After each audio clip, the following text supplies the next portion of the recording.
Headlines. Pope Francis is kicking off his 5-day trip to South Korea tomorrow, marking his very first visit to Asia. We'll get you a sneak peek. Political deadlock continues at the National Assembly over the passage of a bill on the April ferry disaster, blocking a number of bills aimed at perking up the Korean economy's growth. The Bank of Korea is widely expected to cut the key rate tomorrow at its policy meeting to go along with the government's move to perk up spending and growth. Hello and welcome to the newscast, and thanks for joining us tonight. In a little over 12 hours from now, Pope Francis will land in Korea to be greeted by South Korean President Park Geun-hye at the Seoul Air Base, kicking off his very first trip to Asia as a pontiff and the very first papal visit to Korea in 25 years. Here is our Hwang Ji with a preview of his trip.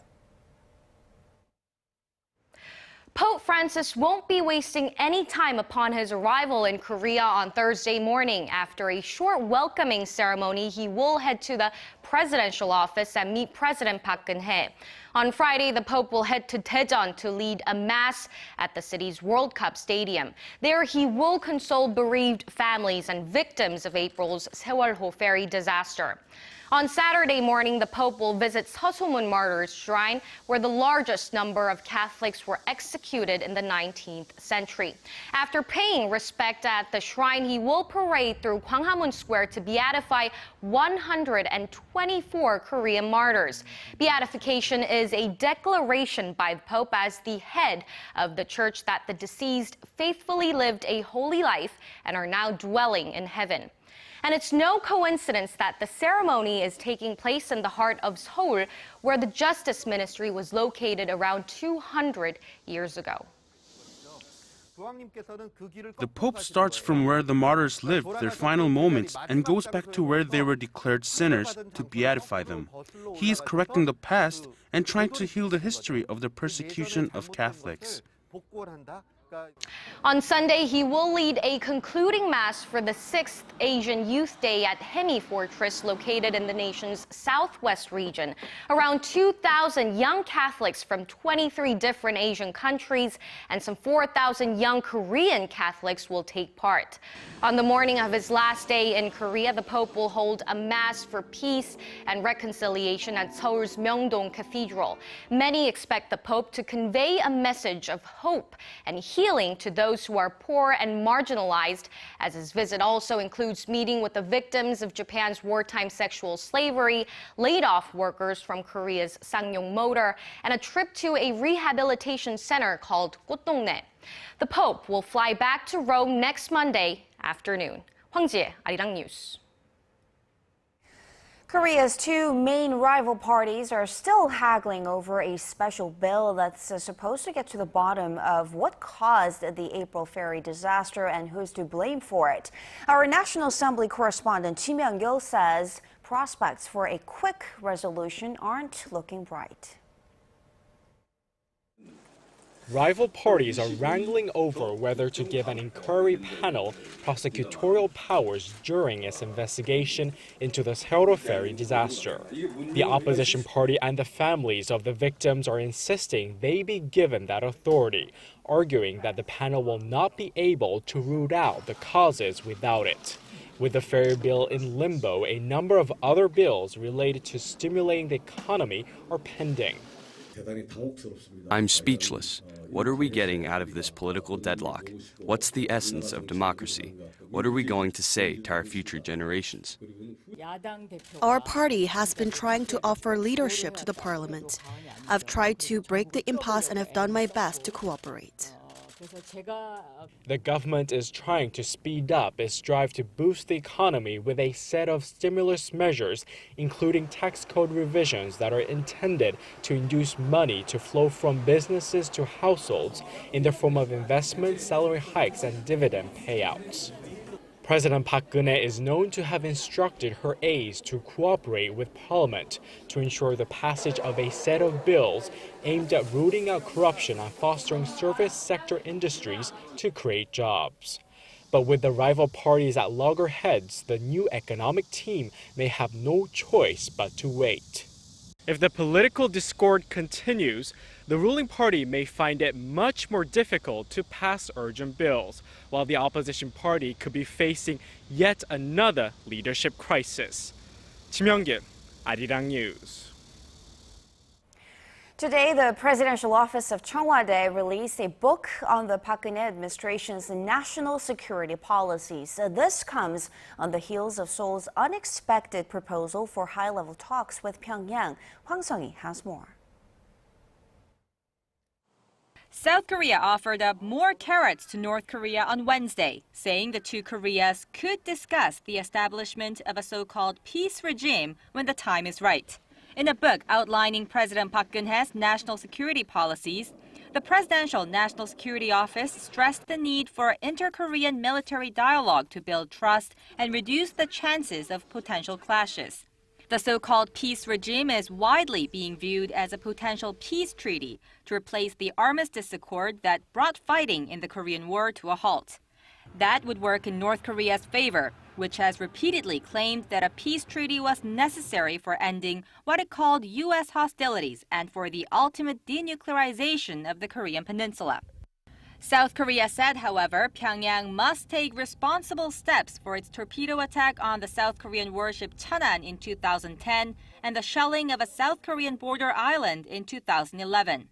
Also outlined in the book is South Korea's willingness to gradually open up inter-Korean trade and to allow commercial investment for various economic cooperation projects.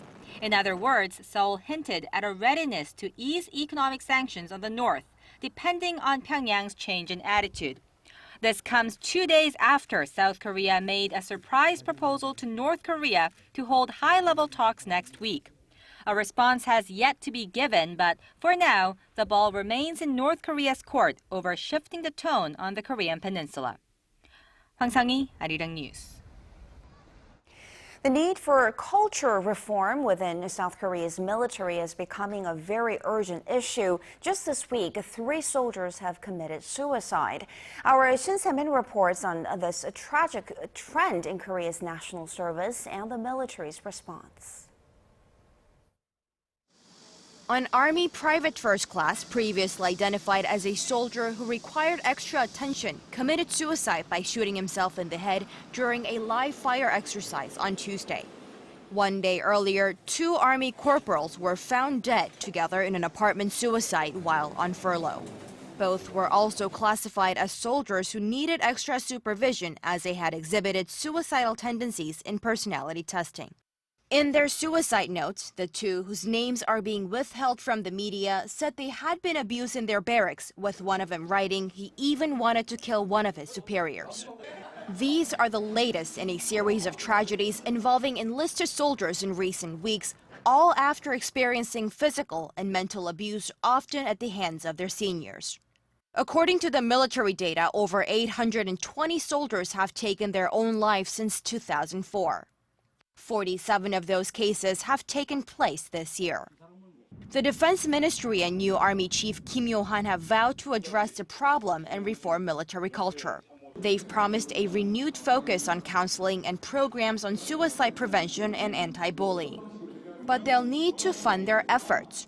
Of the military's budget of $34 billion this year, just $123,000 went toward educating Korea's 600,000 troops through the types of programs and courses dedicated to preventing tragedies like these from occurring. Shin Se-min, Arirang News. Other than this recent suicide case, a soldier shot and killed his comrades at a general outpost near the inter-Korean border last month, and an Army private was also beaten to death back in April. And in light of all these events, President Park Geun-hye has called on key military commanders on Wednesday, ordering them to do everything within their power to stamp out the bullying culture within the service. Defense Minister Han Min-gu has also introduced reform measures meant to bolster the protection of human rights and safety in the military. For the latest in news that impacts Korea and the world, join Kang Chae-ri for a lively half hour that covers politics, business, international news, and much more. Live at 8 every weeknight on Arirang TV. Human Rights Council headquarters in Geneva on Thursday, finding ways to persuade. The Bank of Korea will decide on its key interest rate tomorrow, and a rate cut is widely expected. If that happens, it will be the first such move in 15 months, suggesting that the central bank's policies are falling in line with the government's efforts to stimulate this economy. Son Jang-in has more. Among economists is a widely held belief that the Bank of Korea will cut its benchmark interest rate at Thursday's Monetary Policy Committee. Now the focus is on by how much. Reflecting the expectations, the yield on 3-year government debt has slid over the last couple of months, inching closer to the key interest rate. According to polls, 8 out of 10 financial experts estimate that a cut of 0.25 percentage points would push the benchmark Kospi index up by 60 to 70 points. If the government and the central bank fail to cooperate on lowering the interest rate, the effects of new policy measures to boost the economy may be in vain in the short term. Pundits speculate that Central Bank Governor Lee Ju-yeol gave the signal to cut the rate at the policy meeting last month.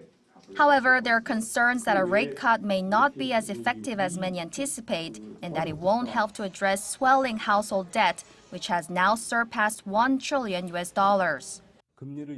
A lower interest rate causes an increase in household debt, so a rate cut may help the economy in the short term.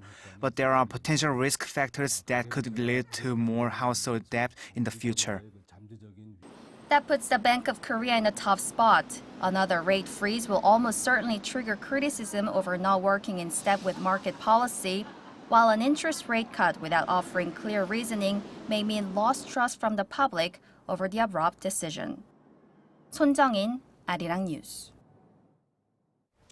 The number of new jobs rebounded in July after shrinking for the previous 4 months, fueling hopes of a pickup in Korea's economic recovery.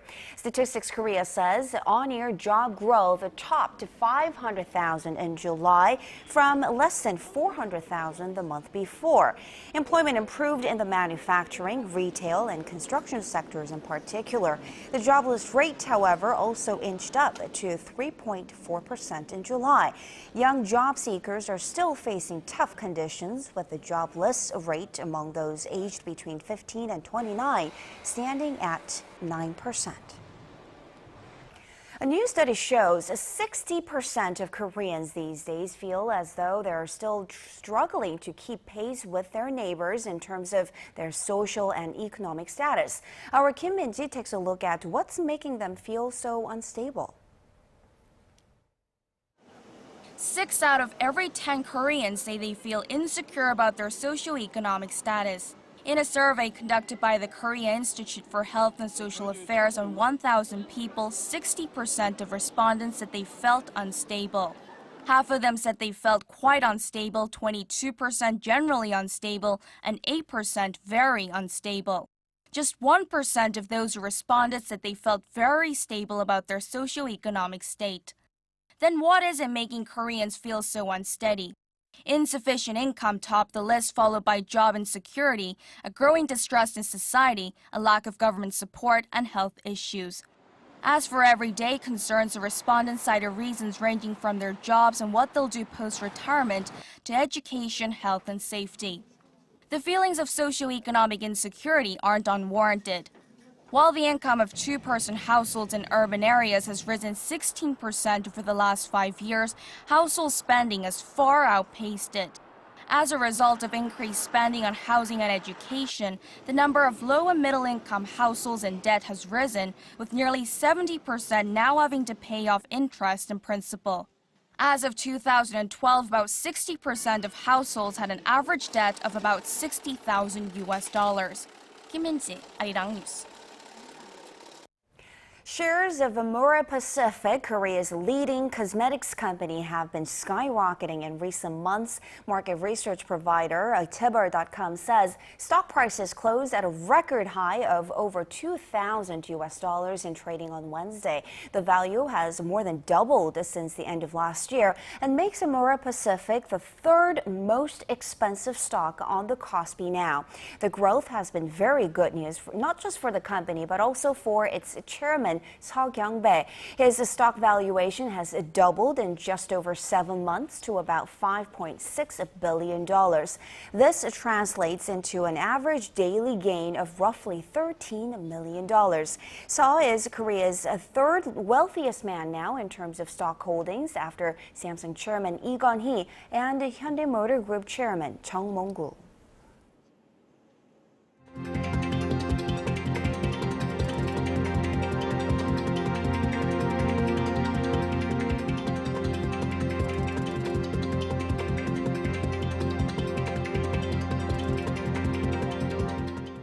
Web cartoons have found a home in Korea. The growth of this industry over the past 10 years has been nothing short of incredible. Our Park Ji-won tells us about their rise and what the future may hold for this market.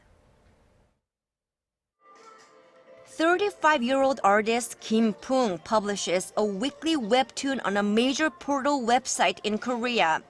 He often accesses his own work through his smartphone and checks the responses of viewers, something that keeps him connected to an industry he's very much invested in.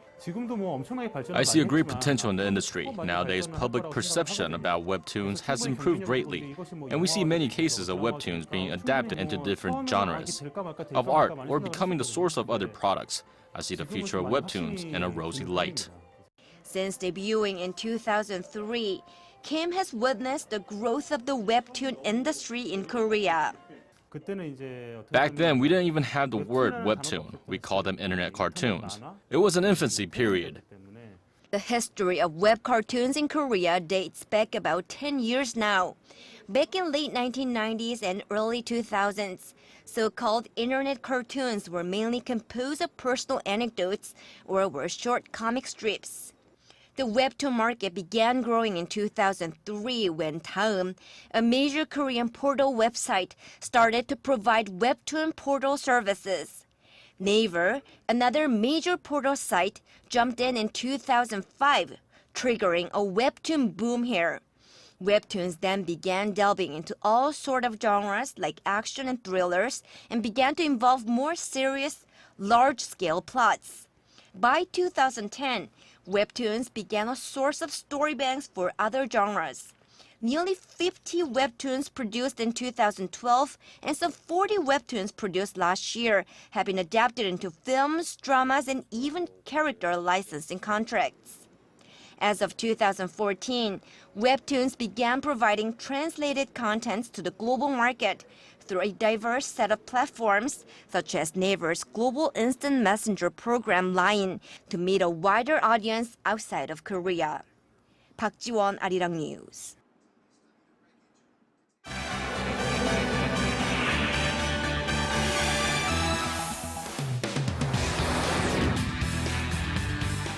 The U.S. has sent an additional 130 military personnel to Iraq to help contain the threat from hardline Islamic State militants. And for more, Paul E. is joining us from the News Center. Paul, Washington's already approved U.S. airstrikes to aid security forces there, and we actually have the first batch of military personnel. What's this latest military team hoping to accomplish?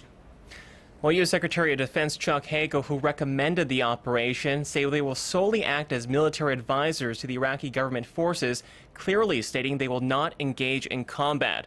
The group of 130 Marines and Special Operation members arrived in the city of Erbil on Tuesday to help assess humanitarian situations in the northern Kurdish region. They'll be joining the 250 military advisors who are already in Iraq. This as tens of thousands of Yazidis are still said to be trapped on Mount Sinjar in desperate need of food, water, and shelter. The president has authorized me to go ahead and send about 130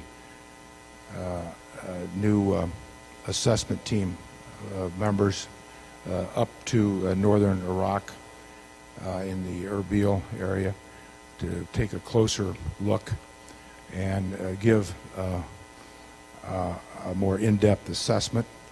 Meanwhile, in Baghdad, a suicide bomber attacked a checkpoint near the home of the newly appointed Iraqi Prime Minister Haider al-Abadi. There has been no word yet on casualties, but according to local media, the building had sustained heavy damage. And fans around the world are still reeling from the sudden death of legendary actor and comedian Robin Williams, and authorities have now released the latest coroner's report leading towards an apparent suicide. Right. Preliminary results of a forensic examination have shown that Williams likely ended his life by hanging himself. However, police declined to discuss whether a suicide note was left behind. The 63-year-old Oscar winner was discovered by his personal assistant in his bedroom Monday local time in a seated position with a belt around his neck. Representatives said he also been battling severe depression as of late and was seeking treatment. Although the preliminary indication right now indicates this is a suicide, we want to be thorough. We want to make sure that we cover all our bases, dot all our I's, cross all our T's to make sure that we're not forgetting anything else, that we're not being presumptive and overlooking something that's critical to the case. Remembered also as an enthusiastic giver, Williams had struggled with substance abuse throughout his career. Sheriff officials said the toxicology results will likely take 3 to 6 weeks. I see. And turning now to the latest in Japan, the country's economy has suffered a major setback, I would say, after experiencing its worst decline in 3 years. This marks a sharp turnaround, Paul, especially after Prime Minister Shinzo Abe launched another stimulus package just last month. That's right. Also known as Abe's third arrow, it's now being panned as a hit or miss by some market watchers as they expected the economy to continue recovering at a moderate pace. GDP data released on Wednesday showed the world's third largest economy shrank 6.8% in the second quarter, which marks the lowest level since the 2011 Fukushima nuclear disaster. However, the figure did beat the forecast of a decline of 7.1%, while the job market also experienced steady gains. The shortfall has prompted economists to lower their growth expectations, blaming the recent rate hike in the nation's sales tax for hampering consumer spending. The Bank of Japan's communication to the market to make good on its commitment to reflate the economy, I think, is a much more important issue right now than these third arrow reform issues, which Abe is trying to, get through the government. Economic Minister Akira Amari says Japan can still make a comeback, calling on investors to look at the overall direction of the economy rather than reactionary fluctuations in the market. Analysts say Tokyo will likely need to explore further stimulus measures and reconsider plans to raise the sales tax even higher unless growth picks up in the second half of this year. And finally, the world's largest trade for video games and entertainment has kicked off in Germany. I'm not much of a gamer myself, but what can gamers around the world expect from this event? Well, this year's Gamescom will host over 600 exhibitors from more than 80 countries, showcasing the latest digital games from across a range of genres.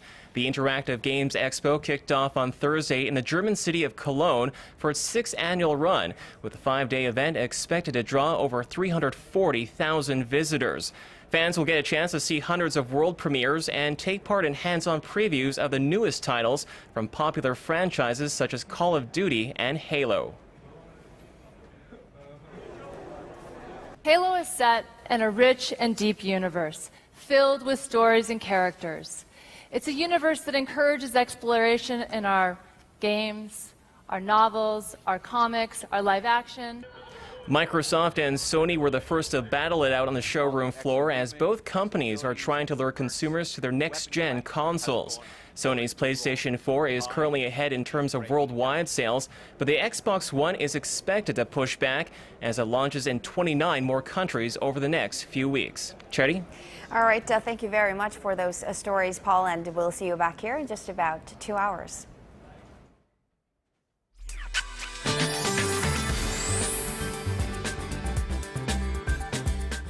Good evening, I'm Michelle Park here with the latest weather forecast.